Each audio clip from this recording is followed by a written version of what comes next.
Demək uşaqlar, bugünkü dərsimiz mollyuskalar tipidir. Mollyuska sözünün latin dilində mənası, deməli, yumşaq bədən anlayışını verir. Mollyuskalar tipi burada bir sıra ilklərin olmasına görə qalan tiplərdən seçilir. Sistematikaya başladıqda uşaqlar 3 sinifə bölünür. Qarın ayaqlı mollyuskalar, 2 taylı mollyuskalar və bir də başı ayaqlı mollyuskalar. Kölə dərsliklərdə başı ayaqlı mollyuskalar haqqında heç bir məlumat, yəni kaliman haqqında məlumat verilmirdi. Yalnız qarın ayaqlarının 2 taylar haqqında məlumat verilirdi.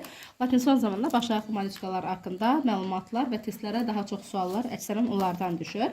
Ümumiyyətlə, belə deyək də, onlar xaricdən ilk dəfə olaraq, yəni xaricdən skeletlə örtülmüşdür. Çanaq deyilən bir maddə ilə bağlanmışdır.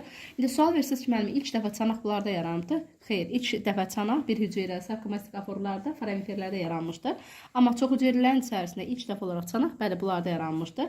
Bəzən testlərə düşür ki, bütün nümayəndələrində çanaq var. Təbii ki, bu yenə səhvdir. Çılpaq ilbiz deyilən bir nümayəndələr var. Bəli, bu ilbizlərdə, yəni fikir versiniz, adı da üstündə olduğu kimi, onların bədənlərin üzərində heç bir çanaq örtüyə sahib deyildir.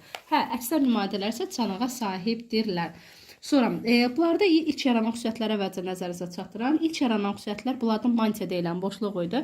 Biz bədən boşluqları yəqin yadınızdadsa təkamüldə demişdik. İlk bağırsaq boşluq yaranmışdı. Bağırsaq boşluqlar tipində ilk bədən boşluğu protoselum yaranmışdı. Saf qurtlarda ikinci bədən boşluğu və yaxud da əsl bədən boşluğu selum isə yaranmışdı, bəli, həlqəvi qurtlarda. Amma mantia deyilən boşluq yalnız bu tipin xarakteri xüsusiyyətidir və bütün nümayəndələr üçün də mantia deyilən boşluq mütləq olmalıdır. Sonra ilk dəfə olaraq bu tip nümayəndələrdə, xüsusən də göl üzündə ağciyərlər, kameralı ürək və qaraciyər yadınızda saxlayın yaranmışdır. Halbuki buna qədər mən heç bir heyvanda nə kameralı ürək, ağciyər anlayışı və qaraciyər anlayışı, hətta böyrək deyilən, əsl böyrək deyilən anlayışı biz işlətməmişdik. Əvvəlcə gəlin xarici quruluşuna nəzər yetirək. Baxsanız, bunların bədənləri 4-5 burundan ibarət olan bir tərəfli, yəni ki, burulmuş sanaqdan təşkil olunmuşdur. Alt hissəsi, demək, gövdən alt hissəsi ayağı yaradır və başdan ibarətdir. Başın yuxarı hissəsində bir cüt lamisya çıxıntıları və bir cüt, deməli, qara pigmentli gözlərə sahibdir. Heyvan əsas etibarilə bitki mənşəli qidalarla qidalandığı üçün əksərən onlar zərərli heyvanlar hesab edilirlər. Amma göl ilbizi desək, göl ilbizi faydalı heyvan sayılır. Testlərə də düşür bu. Onun səbəbi balıqların və körpə balıqların qidasını məhz göl ilbizi təşkil etməsidir. Yəni, qida zəncirində, okeanda və dənizlərdə ilbizlər çox böyük yerdə dayanırlar. Yəni, onları əgər biz ekosistemdən çıxartsaq, qida zəncirində böyük bir boşluq yarana bilər və balıqların sonraki inkişafı və sonraki qida zəncirində böyük miqdarda, yəni yer boş qalar. Yəni, ona görə də əvvəlsiz heyvanlardılar. Amma qurda yaşayan nümayəndələr isə əksərən, yenə deyirəm ki, xüsusən tənə ilbizini nəzər götürsək, tənə ilbizi bilirsiniz ki, üzüm yarpaqlarının və digər yarpaqları qidalandığına görə bitkiciliyə çox ciddi zərər vermiş olurlar. İndi gəlin bunun iç daxili anatomik quruluşuna diqqət yetirsəz, uşaqlar. Deməli, ağız, udlaq, qida borusu, sonradan yenə gördüyümüz kimi mədə gəlirdi və bunların bağırsaqları xüsusi ağacaqlarla deyil, yəni əslində sonraki heyvanlarda öt kanalı ayrıca öt hissəsini yaratdığı halda bunların deməli qaraciyərləri birbaşa bağırsağa birləşir və yaratdığı ödü birbaşa deməli bağırsağa tökür. Həzm olunmayan qida maddələr başın arxa tərəfində çanağın əsasında, testdə də belə bir sual var, anal dəlikdən xaric olunurdu. Bunlar deməli ilk dəfə tənəffüs orqanları, mən dedim ki, təkamüldə iç ağciyər bunlarda yaranmışdır.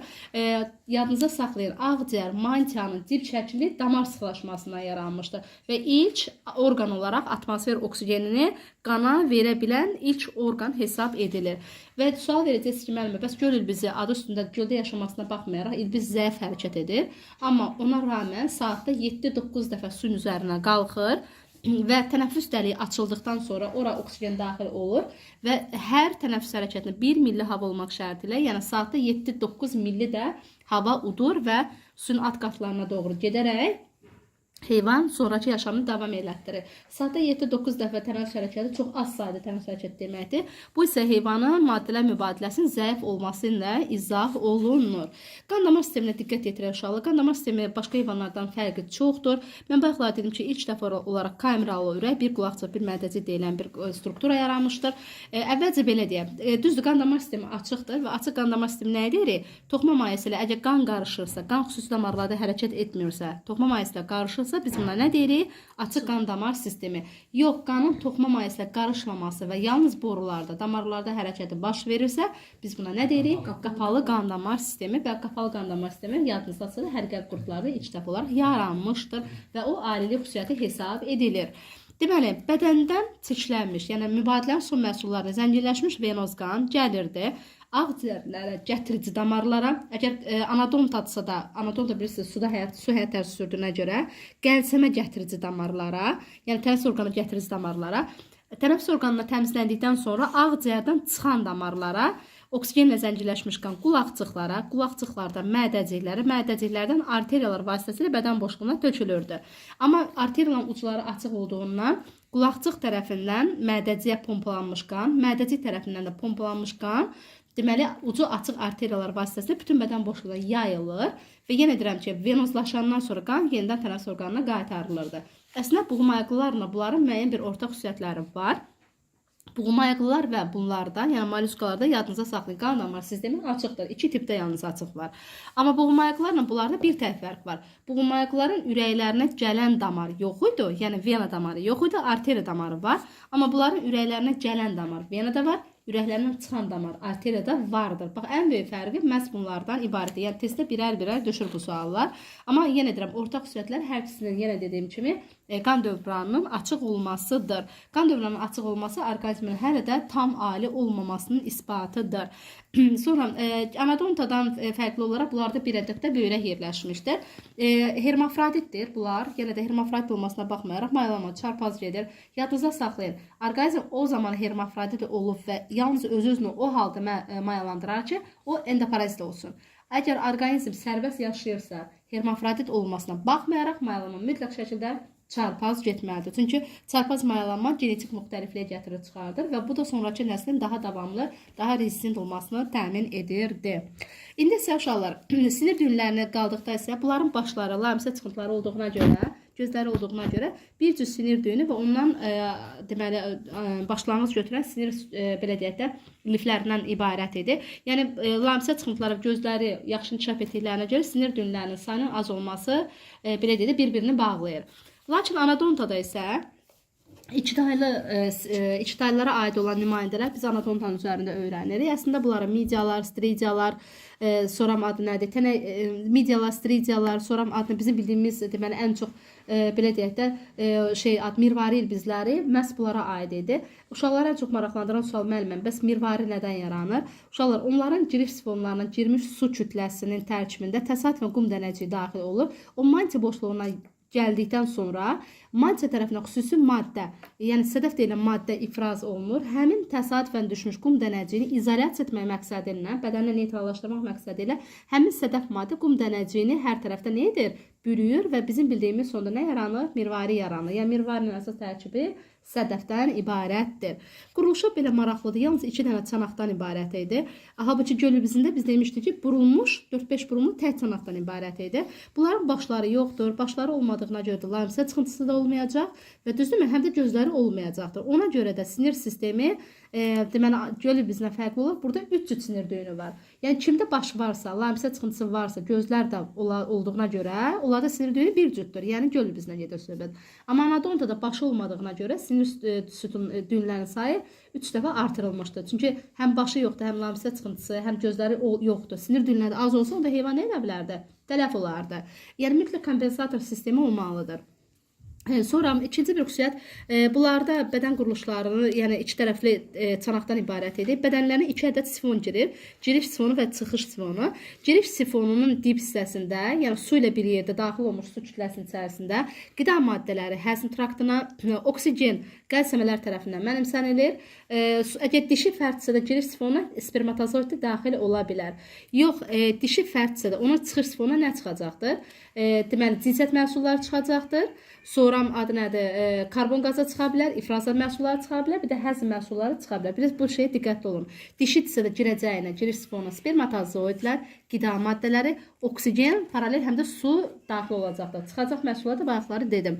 Deməli, tənəffüs orqanları suda yaşadığına görə qəlsəmələrdə suyun üzərinə qalxmağa heç bir ehtiyac duymurlar. Lakin qəlsəmələrin ortasında bir ədəd tək ayaq yerləşmişdir və o saatda 20-30 santimetrə qədər məsafə qət edir. Yəni çanağın içərisində olan, yəni çölə çıxmış ayaq onları xırda-xırda ata-ata heyvanı nə edir? Müəyyən trayektoriya qazanmasına səbəb olur. Heyvan çox pasiv hərəkətlidir. Lakin heyvan göl bizindən fərqli olublar, ayrı cinsiyyətli olsalar da, mayalanmadan sonra yaranmış sürfələr, ektoparazitlər balıqların dərisinə yapışır və balıqların hesabına aktiv yayılma nə olur? Təmin edilmiş olur. Heyvan özü az hərəkətlidir. Amma onun sürfələri nə idi? Çox hərəkətlidir. Yenə deyirəm, balığın hesabına idi. Heyvanın özü yekun halda faydalıdır. Su sistemini, yəni ekosistemi, bəli, hidrofloranı təmizləyir. Amma sürfəsi isə nə idi? Ektoparazit olaraq zərərli hesab olunur. Yəni deyirəm ki, sürfələr paraziti olmasa da heyvanın yayılması baş verə bilməzdi və az trayektoriya özü qazandığına görə mütləq şəkildə təbiətdə nə olardı? Silinə bilərdi. İmmuni fərqlərinə gəldikdə isə uşaqlar, gəlin fərqlərini izləyib, sonra ortaqlar deyərəm. Hər ikisində çanaq var. Sadəcə o birisində 4-5 burunlu, burada 2 çanaqdır. Gölməz ilbizi ağciyərlə tənəffüs edir, bunlarda isə qəlsəmələr idi. Göl ilbizində bir cüt sinir düyünü idi, bunlarda isə 3 cüt sinir düyünü idi. Göl ilbizində lamisiya çıxıntıları gözlərə sahib olduğu təqdirdə bunlarda nə baş var, nə lamisiya çıxıntı, nə də gözlər yox idi. Göl ilbizində ürək 2 kameralıdır, gördüyümüz kimi bir qulaqcıq, bir mədəcik. Amma anadondada isə 3 kameralıdır, 2 qulaqcıq, bir mədəcik. Amma qan dövran immun gedişatı eynən idi. Sonra gölməz ilbizində bir ədəd tək böyrəklər yerləşsəydə, bunlarda isə 2 ədəd, yəni bir cüt böyrəklər yerləşmişdir. Göl ilbizi hermafroditdir, amma anadonta isə ayrı cinsiyyətlidir. Göl ilbizi sərbəst halda çox hərəkət etdiyi təqdirdə anadonta az hərəkətlidirlər. Bu bizim deməli mollyuskalar tipi haqqında bu qədər. Amma burada sonralardan proqramlara əlavə edilmiş baş ayaqlı mollyuskalar haqqında da məlumat verim uşaqlar. Ən çox sizin bildiyiniz deməli uzaq şərq kalmarıdır. Mən bax bir də bir şey yadıma çıxdı. Bilirsiniz də, yəni ki, ikitaylı mollyuskaların içərisində ropilemalardır, qulaqlı meduzalar və bəzi nümayəndələr midyaların özləri belə bilirsiniz ki, artıq qida zəncirində, yəni insanların belə deyək də qidasında, yəni belə deyək, delikates kimi əlavə qida kimi istifadə edilir və təbii ki, tərkibi yetərən qədər zəngin olduğuna görə və yumşaq olduğuna görə artıq belə deyək də dünya qida sektoruna artıq çox böyük miqdarda inteqrasiya eləmişdir.